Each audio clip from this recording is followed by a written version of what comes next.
ਬਾਬੇ ਜਿਹੜੇ ਹੈਗੇ ਆ ਉਹ ਚਿਟਸ ਦੇ ਉੱਤੇ ਨਾਮ ਲਿਖ ਦਿੰਦੇ ਨੇ, ਚੋਰੀ ਦੱਸ ਦਿੰਦੇ ਆ ਕਿੱਥੇ ਹੋਈ ਆ, ਉੱਥੋਂ ਜਾ ਕੇ ਸਮਾਨ ਮਿਲ ਜਾਂਦਾ। ਉਹ ਕਹਿੰਦੇ ਯੂਪੀ 'ਚ ਇੱਕ ਬਾਬਾ ਪੁੱਛਾ ਦਿੰਦਾ, ਪਹਿਲਾਂ ਤਾਂ ਉਹ 1100 ਰੁਪਇਆ ਲੈਂਦਾ ਸੀ, ਹੁਣ ਉਹ 11,000 ਲੈਂਦਾ। ਪਰ ਪੁੱਛਾ ਉਹਦੀ ਬਿਲਕੁਲ ਸੱਚ ਹੈ, ਤੁਸੀਂ ਮੰਨੋ ਜੀ, ਸਾਡੇ ਨਾਲ ਚੱਲੋ ਤੁਹਾਨੂੰ ਦਿਖਾ ਦਿੰਦੇ ਆ। ਉਹ ਤਾਂ ਕਹਿੰਦੇ ਚੋਰ ਦਾ ਪਰਚੀ ਦੇ ਉੱਤੇ ਇਸ ਤਰ੍ਹਾਂ ਦਾ ਕਾਗਜ਼ ਲੈ ਕੇ ਪਰਚੀ ਦੇ ਉੱਤੇ ਨਾਂ ਲਿਖ ਕੇ ਪਰਚੀ ਫੜਾ ਦਿੰਦਾ ਵੀ ਆਹ ਫੜ, ਆਹ ਚੋਰ ਹੈ ਤੁਹਾਡਾ। ਸਾਡੇ ਪਿੰਡ ਤਾਂ ਕਈ ਚੋਰੀਆਂ ਨਿਕਲੀਆਂ ਨੇ। ਜਾ ਕੇ ਉੱਥੋਂ ਆ ਕੇ ਥਾਣੇਦਾਰ ਦੀ ਹੱਥ 'ਚੋਂ ਐ ਮੁੱਠੀ ਖੋਲ੍ਹੀ ਅਤੇ ਉਹ ਪਰਚੀ ਕੱਢੀ ਅਤੇ ਪਰਚੀ ਦੇ ਉੱਤੇ ਨਾਂ ਲਿਖਿਆ ਹੋਇਆ ਸੀ। ਅਸੀਂ ਕਿਹਾ, ਕਹਿੰਦਾ ਹਾਂ, ਕਹਿੰਦਾ ਸ਼ੱਕ ਤਾਂ ਕਹਿੰਦਾ ਸਾਨੂੰ ਵੀ ਕਹਿ ਰਹੇ ਇਸੇ 'ਤੇ ਜਾਓ, ਵੀ ਕਹਿੰਦਾ ਚੱਕ ਲਿਆ ਉਸ ਨੂੰ।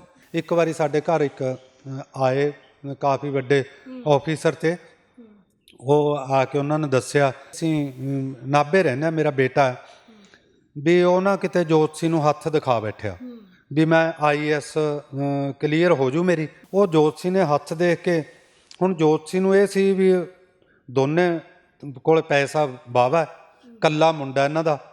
ਉਹਨੇ ਦੇਖ ਕੇ ਹੱਥ, ਕਹਿੰਦਾ ਵੀ ਤੂੰ ਤਾਂ ਗ੍ਰੈਜੂਏਸ਼ਨ ਹੀ ਨਹੀਂ ਕਰ ਸਕਦਾ, ਤੇਰੇ ਕਰਮਾਂ 'ਚ ਤਾਂ ਪੜ੍ਹਾਈ ਓ ਨਹੀਂ, ਤੂੰ ਫੇਲ ਹੋਵੇਂਗਾ ਅਤੇ ਤੇਰੇ ਉੱਤੇ ਇੱਕ ਝੂਠਾ ਪੁਲਿਸ ਕੇਸ ਬਣਨਾ। ਅਤੇ ਉਹ ਕਹਿੰਦੇ ਉਸ ਦਿਨ ਦਾ ਸਾਡਾ ਮੁੰਡਾ ਜੀ ਡਿਪਰੈਸ਼ਨ ਦੇ ਵਿੱਚ ਚਲੇ ਗਿਆ, ਅੰਦਰ ਹੀ ਰਹਿੰਦਾ। ਉਹ ਜਦ ਬਾਹਰ ਜਾਂਦਾ ਸੀ ਪੁਲਿਸ ਵਾਲਾ ਦੇਖ ਲੈਂਦਾ ਸੀ, ਉਦੋਂ ਹੀ ਡਰ ਜਾਂਦਾ ਸੀ ਵੀ ਮੇਰੇ 'ਤੇ ਤਾਂ ਇਹ ਕੇਸ ਝੂਠਾ ਕੇਸ ਪਾਉਣਗੇ ਅਤੇ ਮੈਂ ਜੇਲ੍ਹ 'ਚ ਚਲਿਆ ਜਾਊਂਗਾ। ਅਤੇ ਉਹ ਹੁਣ ਡਿਪਰੈਸ਼ਨ ਦੇ ਵਿੱਚ ਚਲਾ ਗਿਆ। ਪ੍ਰੇਮ ਵਿਆਹ, ਸੋਤਨ ਦੁਸ਼ਮਣ ਤੋਂ ਛੁਟਕਾਰਾ, ਇਹ ਸੱਚੀ ਬਾਬੇ ਪ੍ਰੇਮ ਵਿਆਹ ਕਰਵਾ ਦਿੰਦੇ ਨੇ? ਹੁਣ ਜੇ ਜੋਤਸ਼ੀਆਂ ਕੋਲ ਇਹ ਹੋਵੇ ਵੀ ਉਹ ਪ੍ਰੇਮ ਵਿਆਹ ਕਰਾ ਹੀ ਸਕਦੇ ਨੇ, ਫਿਰ ਇੱਕ ਮਜ਼ਦੂਰ ਜਿਹੜਾ ਇੱਕ ਮਜ਼ਦੂਰੀ ਕਰਦਾ, ਉਹ ਕੋਈ ਗਸਟਡ IAS PC ਅਫਸਰ ਕੁੜੀ ਹੈ, ਉਹਦੇ ਨਾਲ ਉਹਦੇ ਕੋਲ ਜਾਵੇ ਵੀ ਮੇਰਾ ਉਹਦੇ ਨਾਲ ਵਿਆਹ ਕਰਾ ਦੇ। ਜਾਂ ਕੋਈ ਇਸ ਤਰ੍ਹਾਂ ਮੁੰਡਾ ਕਹੇ ਵੀ ਸਾਡੀ ਪ੍ਰਧਾਨ ਮੰਤਰੀ ਹੈ, ਜਿਵੇਂ ਮੇਰਾ ਬੇਟਾ ਉੱਥੇ ਨਿਊਜ਼ੀਲੈਂਡ 'ਚ ਹੈ, ਉੱਥੇ ਅਨਮੈਰਿਡ ਹੈ ਜੈਸਿੰਡਾ, ਉੱਥੇ ਦੀ ਪ੍ਰਧਾਨ ਮੰਤਰੀ ਜੇ ਕੋਈ ਜੋਤਸ਼ੀ ਕੋਲ ਜਾਵੇ ਵੀ ਮੇਰਾ ਉਹਦੇ ਨਾਲ ਪ੍ਰੇਮ ਵਿਆਹ ਕਰਾ ਦੇ। ਜੋਤਿਸ਼ ਕੋਈ ਸਾਇੰਸ ਨਹੀਂ, ਇਹ ਠੱਗੀ ਆ। ਦੱਸਣ ਦਾ ਹੱਥ 'ਚ ਇੱਦਾਂ ਫੜ ਲਓ, ਚਾਹੇ ਇੱਦਾਂ ਫੜ ਲਓ, ਚਾਹੇ ਪੈਰ ਦੇ ਉਸ ਤੋਂ ਹੀ ਦੱਸ ਦਿਓ ਵੀ ਮੈਂ ਪੈਰ ਦੀਆਂ ਦੇਖ ਕੇ ਪੜ੍ਹ ਲੈਣਾ। ਕਹਿਣਾ ਕੀ ਹੈ ਵੀ ਲਓ ਜੀ ਤੁਹਾਡੇ ਕੋਲ ਪੈਸਾ ਬਹੁਤ ਆਉਂਦਾ ਪਰ ਕੋਲੇ ਨਹੀਂ ਰਹਿੰਦਾ। ਅਗਲੀ ਗੱਲ ਕਿਸੇ ਨੂੰ ਕਹਿ ਦਿਓ ਵੀ ਤੂੰ ਜਦੋਂ ਵੀ ਕੋਈ ਕੰਮ ਕਰਦਾ ਉਸ ਤੋਂ ਪਹਿਲਾਂ ਸੋਚਦਾ ਬਹੁਤ ਆ। ਪਹਿਲਾਂ ਘੜੀਆਂ ਹੁੰਦੀਆਂ ਤੀਆਂ 10-15 ਸਾਲ ਪਹਿਲਾਂ ਤਾਂ ਘੜੀ ਕਦੇ ਕਿਸੇ ਦੀ ਇੱਕ ਦੂਜੇ ਨਾਲ ਨਹੀਂ ਮਿਲਦੀ ਸੀ, 1-2-4 ਮਿੰਟ ਦਾ ਫਰਕ ਹੁੰਦਾ ਸੀ। ਉਹ ਜਿਹਨੇ ਟਾਈਮ ਨੋਟ ਕਰ ਲਿਆ, ਜੇ ਉਹਦੀ ਘੜੀ 2 ਮਿੰਟ ਅੱਗੇ ਆ ਜਾਂ ਪਿੱਛੇ ਆ, ਉਹ ਤਾਂ ਫਿਰ ਰਾਸ਼ੀ ਫਲ ਦੂਜਿਆਂ ਦਾ ਦੇਖੀ ਜਾਂਦਾ। ਸਤਿ ਸ਼੍ਰੀ ਅਕਾਲ, ਮੈਂ ਹਾਂ ਤੁਹਾਡੇ ਨਾਲ ਜਸਪ੍ਰੀਤ। ਅੱਜ ਦੀ ਇੰਟਰਵਿਊ ਦੇ ਵਿੱਚ ਅਸੀਂ ਚਰਚਾ ਕਰਾਂਗੇ ਉਹਨਾਂ ਜੋਤਸ਼ੀਆਂ ਦੇ ਬਾਰੇ ਜਿਹੜੇ ਕਿ ਮੱਥੇ ਦੀਆਂ ਲੀਕਾਂ ਪੜ੍ਹ ਕੇ ਤੁਹਾਡਾ ਭਵਿੱਖ ਦੱਸ ਦਿੰਦੇ ਨੇ, ਹੱਥ ਦੀਆਂ ਲੀਕਾਂ ਪੜ੍ਹ ਕੇ ਤੁਹਾਡਾ ਭਵਿੱਖ ਦੱਸ ਦਿੰਦੇ ਨੇ, ਜਾਂ ਕਈ ਬਾਬੇ ਜਿਹੜੇ ਹੈਗੇ ਆ ਉਹ ਚਿਟਸ ਦੇ ਉੱਤੇ ਨਾਮ ਲਿਖ ਦਿੰਦੇ ਨੇ, ਚੋਰੀ ਦੱਸ ਦਿੰਦੇ ਆ ਕਿੱਥੇ ਹੋਈ ਆ, ਉੱਥੋਂ ਜਾ ਕੇ ਸਮਾਨ ਮਿਲ ਜਾਂਦਾ। ਉਹਦੇ ਪਿੱਛੇ ਕੀ ਕਾਰਨ ਹੈ? ਇਹ ਸਾਨੂੰ ਦੇਖਣ ਨੂੰ ਚਮਤਕਾਰ ਲੱਗਦੇ ਨੇ, ਪਰ ਇਹਦੇ ਪਿੱਛੇ ਕਾਰਨ ਕੀ ਆ, ਸੱਚਾਈ ਕੀ ਆ, ਇਹ ਜਾਣਨ ਦੇ ਲਈ ਅਸੀਂ ਪਹੁੰਚੇ ਹਾਂ ਪਟਿਆਲੇ ਅਤੇ ਰਾਮ ਕੁਮਾਰ ਜੀ ਦੇ ਨਾਲ ਗੱਲਬਾਤ ਕਰਾਂਗੇ। ਸਰ ਬਹੁਤ ਬਹੁਤ ਸਵਾਗਤ। ਧੰਨਵਾਦ ਜੀ ਜਸਪ੍ਰੀਤ ਬੇਟਾ, ਅਤੇ ਤੁਹਾਡੇ ਦਰਸ਼ਕਾਂ ਦਾ ਵੀ ਧੰਨਵਾਦ ਕਰਦੇ। ਸਰ ਸਾਡੀ ਕੋਸ਼ਿਸ਼ ਰਹਿੰਦੀ ਹੈ ਕਿ ਲੋਕਾਂ ਨੂੰ ਵਹਿਮਾਂ ਭਰਮਾਂ ਦੇ ਵਿੱਚੋਂ ਕੱਢਿਆ ਜਾਵੇ, ਹੈ ਨਾ। ਅੱਜ ਦੇ ਟਾਈਮ ਦੀ ਜੇਕਰ ਗੱਲ ਕਰੀਏ ਤਾਂ ਹਰ ਕੋਈ ਸੋਚਦਾ ਕਿ ਮੈਨੂੰ ਭਵਿੱਖ ਦਾ ਪਤਾ ਲੱਗ ਜੇ ਵੀ ਮੇਰੇ ਨਾਲ ਭਵਿੱਖ ਦੇ ਵਿੱਚ ਇਹ ਹੋਣ ਵਾਲਾ ਹੈ, ਅਤੇ ਉਹਦੇ ਚੱਕਰ ਦੇ ਵਿੱਚ ਲੋਕ ਬਾਬਿਆਂ ਦੇ ਗੇੜੇ ਲਾਉਂਦੇ, ਜੋਤਸ਼ੀਆਂ 'ਤੇ ਗੇੜੇ ਲਾਉਂਦੇ ਆ, ਅਤੇ ਉਹਨਾਂ ਤੋਂ ਪੁੱਛਦੇ ਨੇ ਕਿ ਸਾਡੇ ਨਾਲ ਫਿਊਚਰ ਦੇ ਵਿੱਚ ਕੀ ਹੋਣ ਵਾਲਾ, ਅਤੇ ਉਹ ਦੱਸ ਵੀ ਦਿੰਦੇ ਨੇ। ਕੁਝ ਗੱਲਾਂ ਸਹੀ ਵੀ ਨਿਕਲਦੀਆਂ ਨੇ। ਉਹਦੇ ਪਿੱਛੇ ਕਿੱਦਾਂ ਜਿਹੜਾ ਹੈਗਾ ਬਾਬਿਆਂ ਨੂੰ ਕਿਵੇਂ ਪਤਾ ਲੱਗ ਜਾਂਦਾ ਹੈ ਕਿ ਇਸ ਬੰਦੇ ਨਾਲ ਅੱਗੇ ਭਵਿੱਖ ਦੇ ਵਿੱਚ ਆਹ ਹੋਣ ਵਾਲਾ ਹੈ ਅਤੇ ਪਾਸਟ ਦੇ ਵਿੱਚ ਆਹ ਕੁਛ ਹੋਇਆ? ਹਾਂਜੀ, ਇਹ ਪਹਿਲਾ ਸਵਾਲ ਤੁਹਾਡਾ ਜੋਤਿਸ਼ ਨਾਲ ਸੰਬੰਧਿਤ ਹੈ। ਹਾਂ, ਜਿਹੜੇ ਜੋਤਸ਼ੀ ਨੇ ਨਾ ਹੱਥ ਦੇਖਦੇ ਆ, ਹੱਥ ਦੀਆਂ ਲਕੀਰਾਂ, ਅਤੇ ਇਹ ਜਦੋਂ ਬੱਚਾ ਮਾਂ ਦੇ ਪੇਟ 'ਚ ਹੁੰਦਾ ਉਹਦੀਆਂ ਮੁੱਠੀਆਂ ਬੰਦ ਹੁੰਦੀਆਂ ਨੇ, ਇਸ ਤਰ੍ਹਾਂ ਬੰਦ ਮੁੱਠੀਆਂ ਕਰਕੇ ਲਕੀਰਾਂ ਨੇ ਜਿਹੜੀਆਂ ਇਹਦਾ ਕਾਰਨ ਬਣਦੀਆਂ। ਫਿਰ ਬੰਦਾ ਜਿੱਦਾਂ ਦਾ ਕੰਮ ਕਰਦਾ ਉਹਦੇ ਲਕੀਰਾਂ ਨੇ ਜਿਹੜੀਆਂ ਬਦਲਦੀਆਂ ਰਹਿੰਦੀਆਂ ਨੇ। ਜਿਸ ਤਰ੍ਹਾਂ ਸਵੈਟਰ ਬੁਣਨਾ, ਜਿੱਥੇ ਵਲ ਪਊਗਾ ਉੱਥੇ ਲਕੀਰ ਨਵੀਂ ਬਣ ਜਾਂਦੀ ਹੈ। ਇਹਦੇ ਉੱਤੇ ਕੁਝ ਨਹੀਂ ਲਿਖਿਆ ਹੁੰਦਾ। ਜੋਤਿਸ਼ ਕੋਈ ਸਾਇੰਸ ਨਹੀਂ, ਇਹ ਠੱਗੀ ਆ। ਕਿਉਂਕਿ ਜੇ ਆਪਾਂ ਜੋਤਿਸ਼ ਦੀ ਸ਼ੁਰੂਆਤ ਗੱਲ ਕਰੀਏ, ਆਪਾਂ ਪੜ੍ਹਦੇ ਹਾਂ ਸਿਲੇਬਸ ਦੇ ਵਿੱਚ ਵੀ ਸੂਰਜ ਇੱਕ ਤਾਰਾ ਹੈ, ਜਿੱਥੇ ਹਾਈਡਰੋਜਨ ਗੈਸ ਹੀਲੀਅਮ ਗੈਸ 'ਚ ਬਦਲਦੀ ਆ, ਉਹਦਾ ਲੱਖਾਂ ਡਿਗਰੀ ਟੈਂਪਰੇਚਰ ਹੈ। 8 ਇਹਦੇ ਗ੍ਰਹਿ ਨੇ, ਜਿਸ 'ਚੋਂ ਧਰਤੀ ਵੀ ਇੱਕ ਗ੍ਰਹਿ ਆ। ਧਰਤੀ ਦਾ ਚੰਦਰਮਾ ਇੱਕ ਉਪਗ੍ਰਹਿ ਹੈ, ਜਿੱਦਾਂ ਹੋਰ 35-37 ਉਪਗ੍ਰਹਿ ਨੇ, ਦੂਜੇ ਗ੍ਰਹਿਾਂ ਦੇ ਵੀ ਉਪਗ੍ਰਹਿ ਨੇ। ਹੁਣ ਜਿਹੜਾ ਜੋਤਿਸ਼ ਹੈ ਉਹ ਸੂਰਜ ਨੂੰ ਵੀ ਗ੍ਰਹਿ ਮੰਨਦਾ, ਜਦ ਕਿ ਸੂਰਜ ਇੱਕ ਤਾਰਾ ਹੈ, ਅਤੇ ਉਹ ਚੰਦਰਮਾ ਨੂੰ ਗ੍ਰਹਿ ਮੰਨਦਾ, ਜਦ ਕਿ ਚੰਦ ਇੱਕ ਉਪਗ੍ਰਹਿ ਹੈ। ਧਰਤੀ ਨੂੰ ਉਹ ਗ੍ਰਹਿ ਨਹੀਂ ਮੰਨਦੇ ਜੋਤਸ਼ੀ, ਜਦ ਕਿ ਧਰਤੀ ਤੀਸਰੇ ਨੰਬਰ ਦਾ ਗ੍ਰਹਿ ਆ। ਹੁਣ ਜਿਹਦੀ ਰਕਮ ਹੀ ਗਲਤ ਹੈ ਉਹਦਾ ਉੱਤਰ ਕਿੱਥੋਂ ਠੀਕ ਹੋ ਸਕਦਾ? ਹੁਣ ਉਹ ਦੱਸ ਕਿਵੇਂ ਦਿੰਦੇ ਨੇ? ਦੱਸਣ ਦਾ ਹੱਥ 'ਚ ਇੱਦਾਂ ਫੜ ਲਓ, ਚਾਹੇ ਇੱਦਾਂ ਫੜ ਲਓ, ਚਾਹੇ ਪੈਰ ਦੇ ਉਸ ਤੋਂ ਹੀ ਦੱਸ ਦਿਓ ਵੀ ਮੈਂ ਪੈਰ ਦੀਆਂ ਦੇਖ ਕੇ ਪੜ੍ਹ ਲੈਣਾ। ਕਹਿਣਾ ਕੀ ਹੈ ਵੀ ਲਓ ਜੀ ਤੁਹਾਡੇ ਕੋਲ ਪੈਸਾ ਬਹੁਤ ਆਉਂਦਾ ਪਰ ਕੋਲੇ ਨਹੀਂ ਰਹਿੰਦਾ। ਇਹ ਹੁਣ ਜਿਹੜੇ ਪੱਕੇ ਮੁਲਾਜ਼ਮ ਨੇ, ਕੋਈ ਟੀਚਰ ਆ ਜਾਂ ਉਹਨਾਂ ਨੂੰ ਲੱਖ ਰੁਪਇਆ ਤਨਖਾਹ ਮਿਲਦੀ ਹੈ, ਉਹ ਗੱਡੀ ਰੱਖੀ ਹੈ, ਉਹਨਾਂ ਦਾ ਸਟੈਂਡਰਡ ਲੱਖ ਵਾਲਾ। ਕਈ ਜਿਹੜੇ ਕੱਚੇ ਮੁਲਾਜ਼ਮ ਨੇ ਜਿਨ੍ਹਾਂ ਦੀ ਮੰਗ ਹੈ ਵੀ ਸਾਨੂੰ ਪੱਕੇ ਕਰੋ, ਉਹ ਵਿਚਾਰੇ 10-10 ਹਜ਼ਾਰ ਲੈ ਰਹੇ ਨੇ, ਉਹ 10 ਹਜ਼ਾਰ ਨਾਲ ਗੁਜ਼ਾਰਾ ਕਰਦੇ ਨੇ। ਹੁਣ ਉਹ 10 ਹਜ਼ਾਰ ਨਾਲ ਗੁਜ਼ਾਰਾ ਕਰ ਰਹੇ ਨੇ, ਜਿਹੜਾ ਲੱਖ ਲੈਂਦਾ ਉਹ 90 ਹਜ਼ਾਰ ਬੱਚਤ ਨਹੀਂ ਕਰਦਾ, ਉਹ ਖਰਚ ਲੈਂਦਾ। ਇਸ ਕਰਕੇ ਪੈਸਾ ਤਾਂ ਜਿੰਨਾ ਆਉਂਦਾ ਉਹਨੇ ਸਾਡੇ ਖਰਚੇ ਹੈਗੇ ਨੇ, ਆਮ ਤੌਰ 'ਤੇ ਉਹ ਉਹਨਾਂ ਖਰਚ ਲੈਂਦੇ ਨੇ। ਅਗਲੀ ਗੱਲ ਕਿਸੇ ਨੂੰ ਕਹਿ ਦਿਓ ਵੀ ਤੂੰ ਜਦੋਂ ਵੀ ਕੋਈ ਕੰਮ ਕਰਦਾ ਉਸ ਤੋਂ ਪਹਿਲਾਂ ਸੋਚਦਾ ਬਹੁਤ ਆ ਬੰਦੇ ਨੂੰ, ਵੀ ਹਾਂ ਵੀ ਮੇਰੀ ਤਾਰੀਫ ਕੀਤੀ ਆ, ਤਾਰੀਫ ਕਰ ਦਿਓ ਕਿਸੇ ਦੀ ਵੀ ਮੈਂ ਤਾਂ ਜੋ ਕੰਮ ਕਰਦਾ ਬਹੁਤ ਸੋਚ ਸਮਝ ਕੇ ਕਰਦਾ। ਅਤੇ ਫਿਰ ਕਿਸੇ ਨੂੰ ਕਹਿ ਦਿਓ ਵੀ ਤੇਰੇ ਉੱਪਰ ਇੱਕ ਵਾਰੀ ਗ੍ਰਹਿ ਆਇਆ ਸੀ, ਕਦੇ ਨਾ ਕਦੇ ਆਪਣਾ ਕੋਈ ਐਕਸੀਡੈਂਟ ਹੋਣ ਤੋਂ ਜਾਂ ਬਿਮਾਰ ਹੋਣ ਤੋਂ ਉੱਦਾਂ ਕੋਈ ਨਾ ਕੋਈ ਚਾਂਸ ਬਣਿਆ ਹੁੰਦਾ, ਆਪਾਂ ਨੂੰ ਲੱਗਦਾ ਬਿਲਕੁਲ ਠੀਕ ਹੋ ਗਈ। ਇੱਕ ਫਿਰ ਉਹ ਕਿਸੇ ਨੂੰ ਕਹਿ ਦਿਓ ਵੀ ਤੂੰ ਦੁੱਖ ਦੇ ਸੁੱਖ ਦੇ ਕਿਸੇ ਦੀ ਸਮੱਸਿਆ ਦੇ ਵਿੱਚ ਹਰ ਇੱਕ ਦੇ ਭੈਣ ਭਰਾ ਦੇ ਰਿਸ਼ਤੇਦਾਰਾਂ ਦੇ ਦੋਸਤਾਂ ਦੇ ਕੰਮ ਆਉਣਾ, ਪਰ ਤੇਰੇ ਨਹੀਂ ਕੋਈ ਆਉਂਦਾ। ਇਹ ਵੀ ਹਰ ਇੱਕ ਨੂੰ ਹੁੰਦਾ ਵੀ ਮੈਂ ਤਾਂ ਸੋਸ਼ਲ ਹੈਗਾ, ਦੂਜੇ ਨਹੀਂ ਮੇਰਾ ਕੋਈ ਧਿਆਨ ਰੱਖਦੇ। ਇਸ ਕਰਕੇ ਉਹਨਾਂ ਦੀਆਂ ਗੱਲਾਂ ਗੋਲ ਮੋਲ ਹੁੰਦੀਆਂ ਨੇ ਜਿਨ੍ਹਾਂ ਦੇ ਵਿੱਚ ਕੋਈ ਸੱਚਾਈ ਨਹੀਂ ਹੁੰਦੀ। ਇਹ ਜਿਹੜੇ ਸਾਡੇ ਖੁਸ਼ਵੰਤ ਸਿੰਘ ਸੀ, ਬਹੁਤ ਪ੍ਰਸਿੱਧ ਲੇਖਕ ਹੋਏ ਨੇ, ਉਹ ਇੱਕ ਇੰਗਲਿਸ਼ ਦਾ ਸ਼ਾਇਦ ਇਲਸਟਰੇਟਡ ਵੀਕਲੀ ਕੋਈ ਇੱਦਾਂ ਦਾ ਮੈਗਜ਼ੀਨ ਸੀ, ਉਹਦੇ ਸੰਪਾਦਕ ਸੀ। ਉਹਦੇ ਵਿੱਚ ਰਾਸ਼ੀਫਲ ਆਉਂਦਾ ਸੀ।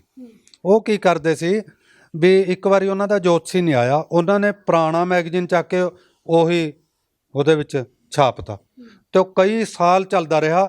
ਉਹਨਾਂ ਨੇ ਜੋਤਸ਼ੀ ਨੂੰ ਪੈਸੇ ਵੀ ਦੇਣੇ ਬੰਦ ਕਰਤੇ ਅਤੇ ਉਹਦਾ ਰਾਸ਼ੀਫਲ ਲਿਖਾਉਣ ਦੀ ਬਜਾਏ ਪੁਰਾਣਿਆਂ 'ਚੋਂ ਕਦੇ ਕੋਈ ਚੱਕ ਕੇ ਪਾਤਾ, ਕਦੇ ਕੋਈ ਚੱਕ ਕੇ, ਉਹੀ ਲੋਕ ਦੇਖ ਕੇ ਆਪਣੀ ਕਿਸਮਤ ਦੇਖੀ ਜਾਂਦੇ ਤੇ।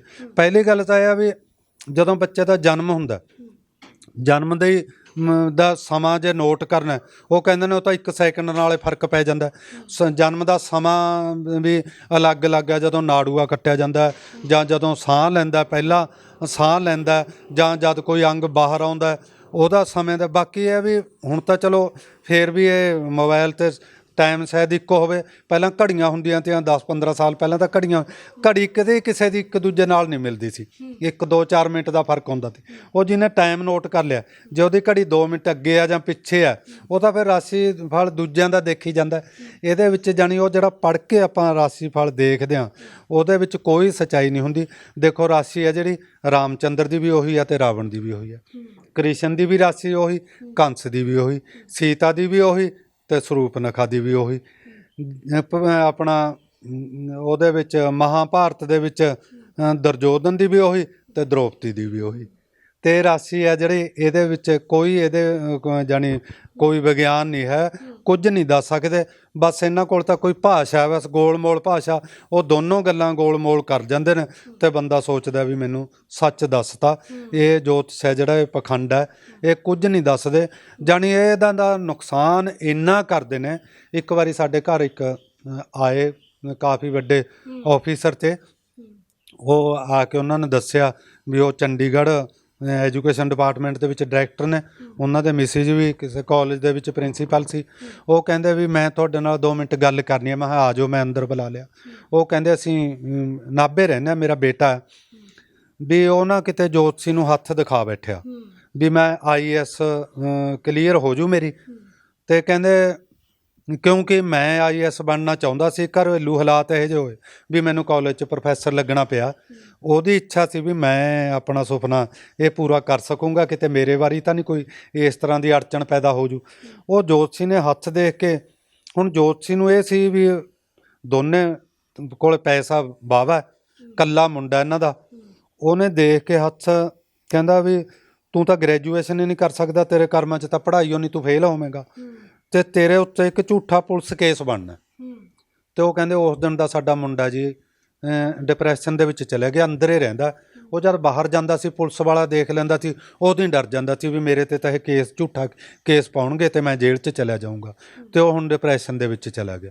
ਤੇ ਅਸੀਂ ਜਾ ਕੇ ਜਾਣੀ ਉਹਦਾ ਹਜੇ ਇੰਨਾ ਰੋਗ ਭਿਆਨਕ ਨਹੀਂ ਹੋਇਆ ਸੀ, ਉਹਨੂੰ ਸਿਰਫ ਕਾਉਂਸਲਿੰਗ ਹੀ ਕੀਤੀ, ਉਹਨੂੰ ਸਮਝਾਇਆ ਹਿਪਨੋਟਾਈਜ਼ ਕਰਕੇ ਉਹਨੂੰ ਇਸ ਉਸ ਦੇ ਵਿੱਚੋਂ ਬਾਹਰ ਕੱਢਿਆ ਤੇ ਉਹ ਇੰਨੇ ਉਹਦਾ ਰਿਜ਼ਲਟ ਆ ਗਿਆ ਪੇਪਰ ਦੇ, ਉਹਨੇ ਗ੍ਰੈਜੂਏਸ਼ਨ ਦੇ ਵਿੱਚੋਂ ਚੰਗੇ ਨੰਬਰ ਲੈ ਕੇ ਪਾਸ ਹੋਇਆ ਸੀ। ਫਿਰ ਉਹਨੂੰ ਦੱਸਿਆ ਵੀ ਦੇਖ ਇੱਕ ਗੱਲ ਤਾਂ ਉਹਦੀ 50% ਤਾਂ ਝੂਠ ਹੋ ਗਿਆ, ਉਹ ਕਹਿੰਦਾ ਤੂੰ ਫੇਲ ਹੋਏਗਾ, ਤੂੰ ਪਾਸ ਹੋ ਗਿਆ।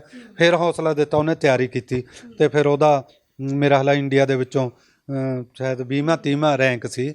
ਤੇ ਉਹ ਜੇ ਨਾ ਸਾਡੇ ਕੋਲ ਆਉਂਦੇ ਤਾਂ ਉਹ ਇਕੱਲੇ ਹੀ ਮੁੰਡਾ ਸੀ ਉਹਨਾਂ ਦਾ, ਜਾਣੀ ਉਹ ਇਸੇ ਤਰ੍ਹਾਂ ਡਿਪਰੈਸ਼ਨ ਦੇ ਵਿੱਚ ਉਸਨੇ ਪਾਗਲ ਹੋ ਜਾਣਾ ਸੀ।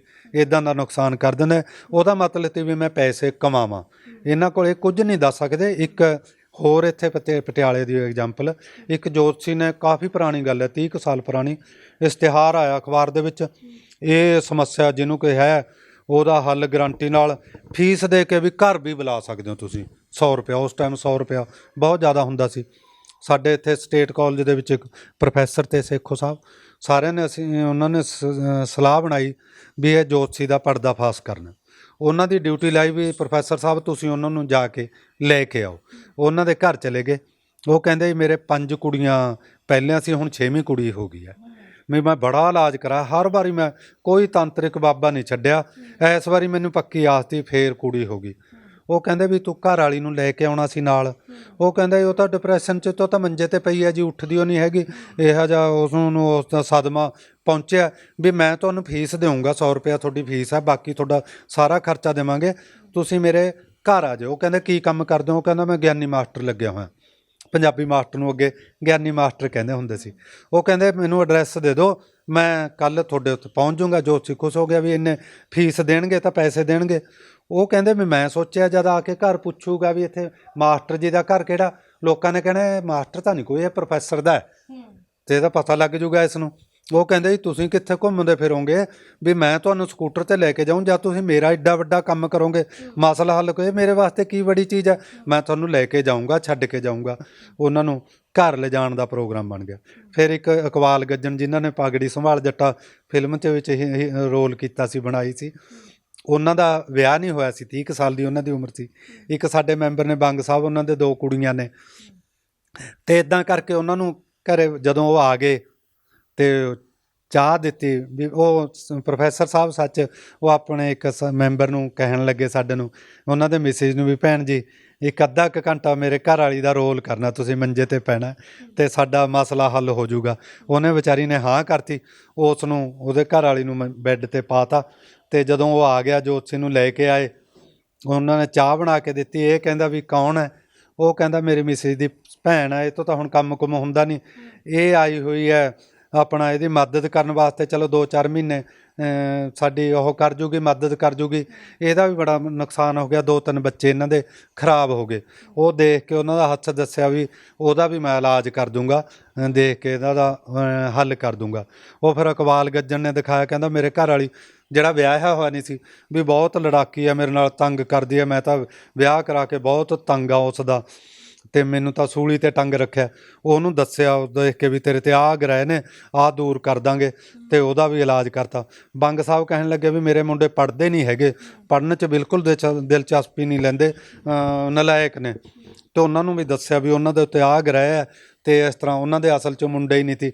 ਇੱਦਾਂ ਸਾਰੇ ਪੁੱਛਦੇ ਰਹੇ ਅਤੇ ਉਸ ਤੋਂ ਬਾਅਦ ਮੁੰਡਾ ਚਾਹ ਦੇ ਗਿਆ। ਅਤੇ ਸਾਡੇ ਇੱਕ ਪੰਜਾਬੀ ਯੂਨੀਵਰਸਿਟੀ 'ਚੋਂ ਪੰਜਾਬੀ ਦੇ ਪ੍ਰੋਫੈਸਰ ਰਿਟਾਇਰ ਹੋਏ ਨੇ, ਰਜਿੰਦਰਪਾਲ ਜੀ, ਅਤੇ ਜਨਕਰਾਜ ਜੀ ਰੇਲਵੇ ਦੇ ਵਿੱਚ ਇੰਸਪੈਕਟਰ ਨੇ। ਉਹ 2 ਜਣੇ ਬਾਅਦ ਦੇ ਵਿੱਚ ਜਿਵੇਂ ਸਾਡੀ ਸਕੀਮ ਬਣਾਈ ਹੋਈ ਸੀ, ਉਹ ਅੰਦਰ ਆਏ, ਇੱਕ ਪੈਂਫਲੇਟ ਵੀ ਜੋਤਿਸ਼ ਨਿਰਾ ਪਖੰਡ ਸੈਮੀਨਾਰ ਕਰਾਉਣਾ। ਉਹ ਕਹਿੰਦਾ ਪ੍ਰੋਫੈਸਰ ਸਾਹਿਬ ਅਸੀਂ ਸੈਮੀਨਾਰ ਕਰਾ ਰਹੇ ਹਾਂ ਜੋਤਿਸ਼ 'ਤੇ, ਵੀ ਤੁਸੀਂ ਆਇਓ ਜ਼ਰੂਰ। ਲਓ ਕਹਿੰਦਾ ਇਹ ਮੇਰੇ ਜਾਣਕਾਰ ਨੇ, ਪਰ ਇਹ ਜੋਤਿਸ਼ ਨੂੰ ਪਖੰਡੇ ਦੱਸਦੇ ਨੇ। ਕਹਿੰਦੇ ਜੋਤਸ਼ੀ ਜੀ ਤੁਸੀਂ ਦੱਸੋ ਇਹਨਾਂ ਨੂੰ ਵੀ ਇਹ ਤਾਂ ਵਿਗਿਆਨ ਹੈ। ਉਹ ਕਹਿੰਦਾ ਵੀ ਤੁਸੀਂ ਉਹ ਦੱਸ ਦਿਓ, ਕਿਉਂਕਿ ਜੋਤਸ਼ੀ ਬੜਾ ਉਤਸ਼ਾਹਿਤ ਵੀ, ਜਿਵੇਂ ਜਿਨ੍ਹਾਂ ਨੂੰ ਜਿਹੜੀ ਗੱਲ ਦੱਸਦਾ ਹਾਂ ਹਾਂ ਕਰੀ ਜਾਂਦੇ ਨੇ ਸਾਰੇ, ਤਾਂ ਮੇਰੇ ਤੋਂ ਬਹੁਤ ਪ੍ਰਭਾਵਿਤ ਹੋ ਗਏ। ਉਹ ਕਹਿੰਦੇ ਫਿਰ ਅਸੀਂ ਉਹ ਦੱਸੀਏ? ਕਹਿੰਦੇ ਹਾਂ ਤੁਸੀਂ ਉਹ ਦੱਸ ਦਿਓ। ਉਹ ਕਹਿੰਦਾ ਭੈਣ ਜੀ ਬੈਠੇ ਹੋਏ ਹੋ ਮੈਂ ਬੈੱਡ ਤੋਂ, ਉਹ ਜਿਹਨੂੰ ਮਿਸੇ, ਕਹਿੰਦਾ ਇਹ ਮੇਰੀ ਮਿਸਿਜ ਨਹੀਂ, ਇਹ ਤਾਂ ਮੇਰੇ ਦੋਸਤ ਦੀ ਘਰ ਵਾਲੀ ਹੈ। ਜਿਹੜਾ ਮੁੰਡਾ ਚਾਹ ਦੇ ਕੇ ਗਿਆ ਤੈਨੂੰ ਚਾਹ ਪੀਤੀ ਹੈ, ਮੇਰਾ ਮੁੰਡਾ ਜਿਹਦਾ ਤੂੰ ਇਲਾਜ ਕਰਨਾ ਹੈ ਵੀ ਮੁੰਡਾ ਤੁਹਾਡੇ ਹੋ ਜਾਊਗਾ। ਤੇ ਆ ਜਿਹਦੇ ਘਰ ਵਾਲੀ ਨੂੰ ਜਿੱਦਾਂ ਤਾਂ ਇਲਾਜ ਕੀਤਾ, ਇਹਦਾ ਤਾਂ ਹਜੇ ਵਿਆਹ ਹੀ ਨਹੀਂ ਹੋਇਆ। ਆ ਜਿਹਦੇ ਮੁੰਡਿਆਂ ਦਾ ਦੱਸਿਆ, ਇਹਨਾਂ ਦੇ ਤਾਂ ਕੁੜੀਆਂ ਨੇ 2 ਮੁੰਡੇ ਹੀ ਨਹੀਂ। ਆ ਅਸੀਂ 2-3 ਮੈਂਬਰਾਂ ਦੇ ਦੱਸਿਆ। ਉਹ ਬੜਾ ਉਦਾਸ ਹੋਇਆ ਤੇ ਰੋਣ ਹੀ ਲੱਗ ਗਿਆ। ਕਹਿੰਦਾ ਤੁਸੀਂ ਮੇਰੇ ਨਾਲ ਇਹ ਕਿਉਂ ਕੀਤਾ? ਫਿਰ ਅਸੀਂ ਇੱਕ ਲੱਡੂ ਫੜ ਲਿਆ, ਉਹਨੂੰ ਕਿਹਾ ਲੈ ਤੂੰ ਇਹ ਦੱਸ ਵੀ ਤੇਰੀ ਕਿਸਮਤ 'ਚ ਲੱਡੂ ਹੈ ਜਾਂ ਨਹੀਂ ਹੈ। ਤੇ ਉਹ ਫਿਰ ਮੰਨ ਗਿਆ। ਕਹਿੰਦਾ ਜੇ ਤਾਂ ਤੁਸੀਂ ਮੈਨੂੰ ਦੇ ਦੋਗੇ ਤਾਂ ਮੇਰੀ ਕਿਸਮਤ 'ਚ ਹੈਗਾ, ਜੇ ਨਹੀਂ ਦਿਓਗੇ ਤਾਂ ਨਹੀਂ ਹੈਗਾ। ਪਰ ਉਹ ਕਹਿੰਦਾ ਵੀ ਤੁਹਾਡਾ ਮੈਂ ਕੀ ਬੁਰਾ ਕੀਤਾ ਵੀ ਤੁਸੀਂ ਮੇਰੇ ਨਾਲ ਇੰਨਾ ਮਾੜਾ ਸਲੂਕ ਕੀਤਾ। ਅਸੀਂ ਕਿਹਾ ਤੂੰ ਸਾਡੇ ਨਾਲ ਨਹੀਂ ਕਰਦਾ, ਤੂੰ ਲੋਕਾਂ ਤੋਂ ਦੇਖੋ ਤੇਰੇ ਕੋਲ ਕੁਝ ਨਹੀਂ ਹੈਗਾ, ਲੋਕਾਂ ਤੋਂ ਪੈਸੇ ਲੁੱਟਦਾ, ਉਹਨਾਂ ਨੂੰ ਗਮਰਾਹ ਕਰਦਾ, ਉਹਨਾਂ ਦੇ ਘਰਾਂ 'ਚ ਲੜਾਈਆਂ ਪਵਾਉਣਾ। ਕਿਉਂਕਿ ਇਹ ਕਹਿੰਦੇ ਨੇ ਤੁਹਾਨੂੰ ਕੋਈ ਕਿਰਾਇਆ, ਕੋਈ ਮਿੱਠਾ ਆਇਆ। ਮਿੱਠਾ ਕੌਣ ਹੁੰਦਾ? ਸਾਡੇ ਸਰੀਕੇ 'ਚ ਕੋਈ ਆਂਢੀ ਗੁਆਂਢੀ ਕਿਸੇ ਦਾ ਵਿਆਹ ਹੋਇਆ ਹੁੰਦਾ, ਉਹ ਦੇ ਕੇ ਜਾਂਦੇ ਨੇ, ਸ਼ੱਕ ਉਦੋਂ ਹੀ ਚਲਿਆ ਜਾਂਦਾ ਵੀ ਉਹਨੇ ਕਰਾਇਆ, ਵੀ ਤੂੰ ਲੜਾਉਣਾ ਇਸ ਕਰਕੇ ਤੈਨੂੰ ਇਸ ਤਰ੍ਹਾਂ ਹੋ ਕੀਤਾ। ਪਰ ਉਹ ਬੰਦਾ ਇੰਨਾ ਉਹ ਹੋਇਆ ਉਸ ਦਿਨ ਉਦਾਸ, ਉਹਨੇ ਉਹ ਜੋਤਿਸ਼ ਦਾ ਕੰਮ ਹੀ ਛੱਡਤਾ। ਫਿਰ ਉਹਨੇ ਬਹਾਦਰਗੜ੍ਹ ਜਾ ਕੇ ਕਿਤਾਬਾਂ ਦੀ ਦੁਕਾਨ ਸੀ ਜਿਹੜੀ ਉਹ ਖੋਲ੍ਹ ਲਈ ਤੇ ਜੋਤਿਸ਼ ਦਾ ਕੰਮ ਬੰਦ ਕਰਤਾ। ਅੱਛਾ, ਇੱਕ ਐਡਾਂ ਵੀ ਬਥੇਰੀਆਂ ਚੱਲਦੀਆਂ ਨੇ ਕਿ ਸੋਤਨ ਦੁਸ਼ਮਣ ਤੋਂ ਛੁਟਕਾਰਾ, ਪ੍ਰੇਮ ਵਿਆਹ ਕਰਵਾ ਦਾਂਗੇ, ਇਹ ਸੱਚੀ ਬਾਬੇ ਕਰਵਾ ਦੇਣ? ਹੁਣ ਦੇਖੋ ਪ੍ਰੇਮ ਵਿਆਹ ਦੇ ਕੀ ਹੁੰਦੇ ਆ, ਕੌਣ ਸੋਚਦਾ? ਹਰ ਬੰਦਾ ਨਾ, ਮੁੰਡਾ ਤੇ ਕੁੜੀ, ਉਹਨਾਂ ਨੂੰ ਆਪਣੀ ਸਟੈਂਡਰਡ ਦਾ, ਔਕਾਤ ਦਾ ਪਤਾ ਹੁੰਦਾ। ਸਰ, ਜਿਹੜੀਆਂ ਟੀਵੀ ਤੇ ਐਡਵਰਟਾਈਜ਼ਮੈਂਟ ਚੱਲਦੀਆਂ ਨੇ, ਪ੍ਰੇਮ ਵਿਆਹ, ਸੋਤਨ ਦੁਸ਼ਮਣ ਤੋਂ ਛੁਟਕਾਰਾ, ਇਹ ਸੱਚੀ ਬਾਬੇ ਪ੍ਰੇਮ ਵਿਆਹ ਕਰਵਾ ਦਿੰਦੇ ਨੇ? ਹਾਂਜੀ, ਹੁਣ ਇਹ ਆ ਵੀ ਜਿਹੜਾ ਸਾਡੇ ਸਮਾਜ ਦੇ ਵਿੱਚ ਹਰ ਬੰਦਾ ਆਪਣੇ ਬਰਾਬਰ ਦੇ ਨੂੰ ਜਾਂ ਉਹਨੂੰ ਪਤਾ ਹੁੰਦਾ ਮੇਰਾ ਲੈਵਲ ਹੈ ਜਿਹੜਾ ਕਿੰਨਾ ਕੁ ਹੈ। ਉਹ ਜਿਵੇਂ 2 ਕਾਲਜ 'ਚ ਪੜ੍ਹਦੇ ਨੇ ਉਹ ਪ੍ਰੇਮ ਵਿਆਹ ਕਰਾਉਣਗੇ, ਜਾਂ ਇੱਕ ਬੈਂਕ ਦੇ ਵਿੱਚ 2 ਮੁੰਡਾ ਕੁੜੀ ਜੋਬ ਕਰਦੇ ਨੇ, ਉਹਨਾਂ ਦਾ ਕੋਈ ਨਾ ਕੋਈ ਅੜਚਨ ਆ ਜਾਂਦੀ ਵੀ ਉਹਨਾਂ ਦੀ ਕਾਸਟ ਨਹੀਂ ਮਿਲਦੀ, ਜਾਂ ਕੋਈ ਘਰ ਦੇ ਨਹੀਂ ਮੰਨਦੇ, ਜਾਂ ਕੋਈ ਅਮੀਰ ਗਰੀਬ ਆ ਪਰ ਉਹ ਕਰਾਉਣਾ ਚਾਹੁੰਦੇ ਨੇ। ਇੱਦਾਂ ਦਾ ਉਹ ਕਰਦੇ ਨੇ ਜਿਹਦੇ ਵਿੱਚ ਬਹੁਤੇ ਵਾਰੀ ਉਹ ਕਾਮਯਾਬ ਹੋ ਜਾਂਦੇ ਨੇ, ਆਪਣੀ ਕੋਸ਼ਿਸ਼ ਕਰਦੇ ਨੇ, ਚਾਹੇ ਜੋਤਸ਼ੀਆਂ ਕੋਲੇ ਚੱਲਦੇ ਨੇ ਜਾਂਦੇ ਨੇ। ਹੁਣ ਜੇ ਜੋਤਸ਼ੀਆਂ ਕੋਲ ਇਹ ਹੋਵੇ ਵੀ ਉਹ ਪ੍ਰੇਮ ਵਿਆਹ ਕਰਾ ਹੀ ਸਕਦੇ ਨੇ, ਫਿਰ ਇੱਕ ਮਜ਼ਦੂਰ ਜਿਹੜਾ ਇੱਕ ਮਜ਼ਦੂਰੀ ਕਰਦਾ, ਉਹ ਕੋਈ ਗਸਟਡ ISPC ਅਫਸਰ ਕੁੜੀ ਆ, ਉਹਦੇ ਨਾਲ ਉਹਦੇ ਕੋਲ ਜਾਵੇ ਵੀ ਮੇਰਾ ਉਹਦੇ ਨਾਲ ਵਿਆਹ ਕਰਾ ਦੇ। ਜਾਂ ਕੋਈ ਇਸ ਤਰ੍ਹਾਂ ਮੁੰਡਾ ਕਹੇ ਵੀ ਸਾਡੀ ਪ੍ਰਧਾਨ ਮੰਤਰੀ ਹੈ, ਜਿਵੇਂ ਮੇਰਾ ਬੇਟਾ ਉੱਥੇ ਨਿਊਜ਼ੀਲੈਂਡ 'ਚ ਹੈ, ਉੱਥੇ ਅਨਮੈਰਿਡ ਹੈ ਜੈਸਿੰਡਾ, ਉੱਥੇ ਦੀ ਪ੍ਰਧਾਨ ਮੰਤਰੀ ਜੇ ਕੋਈ ਜੋਤਸ਼ੀ ਕੋਲ ਜਾਵੇ ਵੀ ਮੇਰਾ ਉਹਦੇ ਨਾਲ ਪ੍ਰੇਮ ਵਿਆਹ ਕਰਾ ਦੇ, ਉਹ ਨਹੀਂ ਇਸ ਤਰ੍ਹਾਂ ਦਾ ਹੋ ਸਕਦਾ। ਇੱਦਾਂ ਦਾ ਕੁਝ ਨਹੀਂ ਹੁੰਦਾ। ਇਸੇ ਤਰ੍ਹਾਂ ਸੌਤਨ ਤੋਂ ਛੁਟਕਾਰਾ ਜਾਂ ਦੁਸ਼ਮਣ ਤੋਂ ਛੁਟਕਾਰਾ, ਦੁਸ਼ਮਣ ਦਾ ਸਫਾਇਆ, ਇਹ ਕੀ ਕਰਦੇ ਨੇ? ਮੇਰੇ ਕੋਲ ਇੱਕ ਵਾਰੀ ਇੱਕ ਤਾਂਤਰਿਕ ਆਇਆ, ਉਹ ਕਹਿੰਦਾ ਮੈਂ ਆਪਣਾ ਨਾਂ ਦੱਸਿਆ, ਉਸਨੇ ਵਿਨੋਦ ਹੈ ਕਹਿੰਦਾ ਮੇਰਾ ਨਾਂ। ਮੈਂ ਕਿਹਾ ਦੱਸੋ? ਕਹਿੰਦੇ ਮੈਂ ਤਾਂਤਰਿਕ ਦਾ ਕੰਮ ਕਰਦਾ ਸੀ ਤੇ ਮੈਂ ਕੰਮ ਛੱਡਤਾ। ਉਹ ਕਹਿੰਦਾ ਮੈਂ ਬੜੇ ਪੈਸੇ ਕਮਾਏ, ਬਹੁਤ ਲੋਕਾਂ ਨੂੰ ਲੁੱਟਿਆ, ਫਿਰ ਸੋਚਿਆ ਵੀ ਰਿਕਸ਼ੇ ਵਾਲੇ ਵੀ ਤਾਂ ਆਪਣਾ ਪਰਿਵਾਰ ਪਾਲ ਰਹੇ ਨੇ ਤੇ ਮੈਂ ਵੀ ਇਹ ਕੰਮ ਛੱਡਤਾ ਤੇ ਹੁਣ ਆਪਣਾ ਜਿੰਮ ਖੋਲ੍ਹ ਲਿਆ, ਆਪਣੀ ਮਿਹਨਤ ਕਰਦਾ। ਅਸੀਂ ਕਿਹਾ ਚੰਗੀ ਗੱਲ ਹੈ। ਉਹ ਕਹਿੰਦਾ ਵੀ ਜਿਹੜੇ ਬਾਕੀ ਉਹ ਨੇ ਤਾਂਤਰਿਕ ਪਟਿਆਲੇ 'ਚ, ਉਹਨਾਂ ਦਾ ਵੀ ਆਪਾਂ ਕੰਮ ਬੰਦ ਕਰਾਉਣਾ। ਮੈਂ ਕਿਹਾ ਵੀ ਸਾਡੇ ਕੋਲ ਤਾਂ ਜੇ ਕੋਈ ਸ਼ਿਕਾਇਤ ਕਰਦਾ ਪੈਸੇ ਪੂਸੇ ਵਾਪਸ ਕਰਾ ਦੇਈਦੇ ਨੇ, ਬੰਦ ਕਰਨਾ ਤਾਂ ਸਰਕਾਰ ਦਾ ਕੰਮ ਹੈ ਜਾਂ ਪੁਲਿਸ ਦਾ ਕੰਮ ਹੈ। ਨਹੀਂ, ਕਹਿੰਦਾ ਮੈਂ ਬੁਲਾਊਂਗਾ ਉਹਨਾਂ ਨੂੰ ਸਾਰਿਆਂ ਨੂੰ ਤੁਹਾਡੇ ਕੋਲੇ। ਉਹਨੇ ਸਾਰੇ ਬੁਲਾ ਲਏ, ਸਾਡੇ ਦਫ਼ਤਰ ਦੇ ਵਿੱਚ ਇਕੱਠੇ ਕਰ ਲਏ ਤੇ ਉਹਨਾਂ ਨੂੰ ਕਿਹਾ ਅਸੀਂ ਨੇ ਵੀ ਬੰਦ ਕਰ ਦਿਓ। ਉਹ ਕਹਿੰਦੇ ਬੰਦ ਕਰ ਦਾਂਗੇ, ਪਰ ਉਹ ਕਹਿੰਦੇ ਜੇ ਕਿਸੇ ਕੱਲ੍ਹ ਨੂੰ ਸਾਨੂੰ ਐਂ ਨਾ ਕਹੋ ਵੀ ਇਹਦੇ ਪੈਸੇ ਵਾਪਸ ਕਰ। ਫਿਰ ਅਸੀਂ ਜਦ ਕੰਮ ਬੰਦ ਕਰਤਾ, ਸਾਡੇ ਕੋਲ ਪੈਸੇ ਤਾਂ ਹੈ ਨਹੀਂ, ਅਸੀਂ ਕਿੱਥੋਂ ਕਰਾਂਗੇ? ਅਸੀਂ ਕਿਹਾ ਠੀਕ ਹੈ, ਜੇ ਬੰਦ ਕਰੋਗੇ ਤਾਂ ਫਿਰ ਪੈਸੇ ਤਾਂ ਤੁਸੀਂ ਕਿੱਥੋਂ ਵਾਪਸ ਕਰੋਗੇ? ਇੱਕ ਉਹਨਾਂ 'ਚੋਂ ਤਾਂਤਰਿਕ ਮੈਨੂੰ ਇੱਕ ਪਾਸੇ ਲਿਜਾ ਕੇ ਕਹਿੰਦਾ ਜੀ ਤੁਸੀਂ ਇਹ ਬੰਦਾ ਤੇ ਇਤਬਾਰ ਕੀਤਾ। ਮੈਂ ਤਾਂ ਬੰਦਾ ਬੜਾ ਵਧੀਆ ਦੇਖ ਲਿਆ, ਪਹਿਲਾਂ ਤੁਹਾਡੇ ਵਾਲਾ ਕੰਮ ਕਰਦਾ ਸੀ, ਹੁਣ ਛੱਡ ਕੇ ਮਿਹਨਤ ਕਰਨ ਲੱਗ ਗਿਆ। ਕਹਿੰਦਾ ਨਹੀਂ ਜੀ, ਇਹ ਬੜਾ ਚਲਾਕ ਬੰਦਾ, ਸਾਡਾ ਸਾਰਿਆਂ ਦਾ ਰਾਜਸਥਾਨ 'ਚ ਜੁਨ ਜ਼ਿਲ੍ਹਾ। ਕਹਿੰਦਾ ਮੈਂ ਉੱਥੇ ਸਿਲਾਈ ਦਾ ਕੰਮ ਕਰਦਾ ਸੀ, ਮੈਨੂੰ ਪੁੱਛਦਾ ਵੀ ਤੇਰੇ ਕਿੰਨੇ ਪੈਸੇ ਬਣਦੇ ਨੇ ਇੱਕ ਦਿਨ 'ਚ? ਕਹਿੰਦਾ ਮੈਂ ਦੱਸਿਆ ਮੇਰੇ ਇੰਨੀ ਦਿਹਾੜੀ ਬਣ ਜਾਂਦੀ ਹੈ। ਇਹ ਕਹਿੰਦਾ ਵੀ 1 ਮਹੀਨੇ 'ਚ ਇੰਨੇ ਪੈਸੇ ਬਣਦੇ ਨੇ ਤੇਰੇ? ਕਹਿੰਦਾ ਹਾਂ। ਕਹਿੰਦਾ ਚੱਲ ਤੇਰਾ ਉੱਥੇ ਤਾਂਤਰਿਕ ਦਾ ਕੰਮ ਕਰਾਈਏ, ਤੈਨੂੰ ਇੱਕ ਦਿਨ 'ਚ ਇਦੋਂ ਜ਼ਿਆਦਾ ਡਬਲ ਪੈਸੇ ਬਣ ਜਾ ਕਰਨਗੇ। ਕਹਿੰਦਾ ਮੈਂ ਕਿਹਾ ਮੈਨੂੰ ਤਾਂ ਕੋਈ ਹੁੰਦਾ ਨਹੀਂ। ਕਹਿੰਦਾ ਹੁਣ ਤੋਂ ਕਿਹਾ ਤਾਂ 2-4 ਗੱਲਾਂ ਹੁੰਦੀਆਂ ਨੇ, ਪਾਗਲ ਤਾਂ ਹੈਗੇ ਨੇ ਲੋਕ, ਉਹਨਾਂ ਨੂੰ ਪਾਗਲ ਬਣਾਉਣ ਦੀ ਤਾਂ ਲੋੜ ਹੀ ਨਹੀਂ ਪੈਂਦੀ, ਪਹਿਲਾਂ ਹੀ ਮੂਰਖ ਹੁੰਦੇ ਨੇ, ਉਹਨਾਂ ਨੂੰ ਬਸ ਲੁੱਟਣਾ ਹੀ ਹੈ। ਤੇ ਸਾਰਿਆਂ ਨੂੰ ਸਾਨੂੰ ਲਿਆ ਕੇ ਇੱਥੇ ਰੱਖਿਆ ਤੇ ਸਾਤੋਂ ਇਹ ਮਹੀਨਾ ਲੈਂਦਾ। ਹੁਣ ਅਸੀਂ ਇਹਦਾ ਮਹੀਨਾ ਬੰਦ ਕਰਤਾ ਤੇ ਹੁਣ ਇਹ ਜਿਹੜਾ ਇਹ ਤੁਹਾਡੇ ਕੋਲ ਤਾਂ ਆ ਗਿਆ।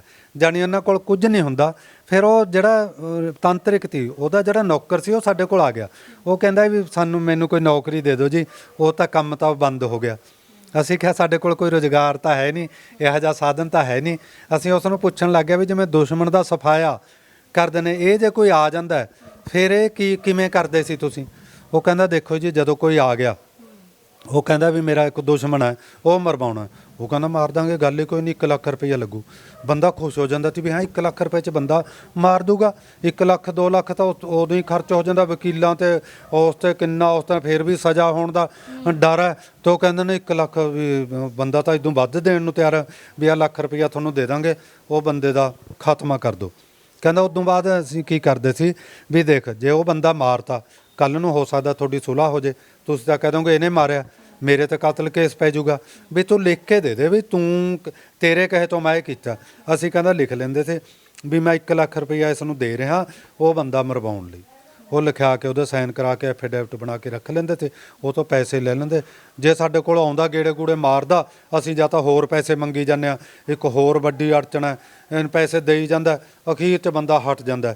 ਜੇ ਕੋਈ ਕਹਿੰਦਾ ਵੀ ਸਾਡੇ ਪੈਸੇ ਵਾਪਸ ਕਰੋ, ਸਾਨੂੰ ਧਮਕੀ ਦਿੰਦਾ ਵੀ ਅਸੀਂ ਪੁਲਿਸ 'ਚ ਜਾਵਾਂਗੇ, ਫਿਰ ਅਸੀਂ ਕਹਿੰਦੇ ਹਾਂ ਪੁਲਿਸ 'ਚ ਤੂੰ ਕੀ ਜਾਵਾਂਗੇ, ਪੁਲਿਸ 'ਚ ਤਾਂ ਅਸੀਂ ਜਾਂਦੇ ਹਾਂ, ਆਹ ਦੇਖ ਤਾਂ ਲਿਖ ਕੇ ਦਿੱਤਾ ਹੋਇਆ ਸਾਨੂੰ ਵੀ ਇਹ ਬੰਦਾ ਮਾਰਨ ਦਾ 1 ਲੱਖ ਰੁਪਈਆ, ਅਸੀਂ ਤਾਂ ਪੈਸੇ ਨਹੀਂ ਕੋਈ ਲਏ, ਸਾਡੇ ਕੋਲ, ਤੇਰੇ ਕੋਲ, ਸਾਡੇ ਕੋਲ ਕੋਈ ਸਬੂਤ ਹੈ ਵੀ ਆਹ ਲਿਖਿਆ ਹੋਇਆ ਸਾਡੇ ਕੋਲ ਸਬੂਤ ਹੈ ਅਤੇ ਤੈਨੂੰ ਅੰਦਰ ਕਰਾਵਾਂਗੇ। ਇਸ ਤਰ੍ਹਾਂ ਦਾ ਉਹਨਾਂ ਕੋਲ ਕੁਝ ਨਹੀਂ ਹੁੰਦਾ। ਇਸ ਤਰ੍ਹਾਂ ਦੀ ਠੱਗੀ ਹੈ ਜਿਹੜੀ ਲੋਕਾਂ ਨਾਲ ਮਾਰਦੇ ਰਹਿੰਦੇ ਨੇ ਅਤੇ ਲੋਕਾਂ ਨੂੰ ਲੜਾ ਦਿੰਦੇ ਨੇ, ਆਪਸ ਦੇ ਵਿੱਚ ਲੜਾ ਦਿੰਦੇ ਨੇ ਵੀ ਤੇਰੀ ਜਠਾਣੀ ਨੇ, ਤੇਰੀ ਦਰਾਣੀ ਨੇ ਇਹ ਕਰਾਇਆ ਹੋਇਆ। ਸਾਡੇ ਕੋਲ ਬਹੁਤ ਸਾਰੇ ਇਹੋ ਜਿਹੇ ਕੇਸ ਹੁੰਦੇ ਨੇ, ਉਹਦੀ ਲੜਾਈ ਹੋ ਜਾਂਦੀ ਆ, ਉਹ ਸਾਨੂੰ ਫੋਨ ਕਰਦੇ ਨੇ ਵੀ ਸਾਡਾ ਤਾਂ ਕਤਲ ਹੋ ਜਾਊਗਾ, ਬਾਬੇ ਨੇ, ਮੇਰੀ ਦਰਾਣੀ ਬਿਮਾਰ ਹੈ, ਮੇਰਾ ਨਾਂ ਲਾਤਾ ਵੀ ਉਹਨੇ ਕੁਛ ਕਰਾਇਆ। ਅਤੇ ਜਾ ਕੇ ਜਦ ਪਤਾ ਕਰਿੰਦਾ ਵੀ ਇਹ ਬਿਮਾਰੀ ਆ ਬਿਮਾਰੀ ਆ, ਉਸ ਕੋਲ ਡਾਕਟਰ ਕੋਲ ਇਲਾਜ ਕਰਾਓ, ਅਤੇ ਉਹ ਇਲਾਜ ਕਰਾਉਂਦੇ ਨੇ, ਠੀਕ ਹੋ ਜਾਂਦੀ ਹੈ, ਅਤੇ ਨਹੀਂ ਤਾਂ ਉਹਨਾਂ ਦਾ ਕਤਲ ਤੱਕ ਗੱਲ ਪਹੁੰਚ ਜਾਂਦੀ ਹੈ। ਇਸ ਤਰ੍ਹਾਂ ਦੇ ਜਿਹੜੇ ਜੋਤਸ਼ੀ ਨੇ, ਬਾਬੇ ਨੇ, ਨਾਲੇ ਲੋਕਾਂ ਤੋਂ ਪੈਸੇ ਲੈਂਦੇ ਨੇ, ਨਾਲੇ ਸਾਨੂੰ ਆਪਸ ਦੇ ਵਿੱਚ ਲੜਾਉਂਦੇ ਨੇ, ਸਾਡਾ ਭਾਈਚਾਰਾ ਖਤਮ ਕਰਦੇ ਨੇ ਅਤੇ ਸਮਾਜ ਦੇ ਵਿੱਚ ਲੋਕਾਂ ਦੇ ਵਿੱਚ ਅੰਧ ਵਿਸ਼ਵਾਸ ਫੈਲਾਉਂਦੇ ਨੇ। ਇੱਕ ਹੋਰ ਘਟਨਾ ਦਾ ਜ਼ਿਕਰ ਕਰਨਾ ਚਾਹੂੰਗੀ।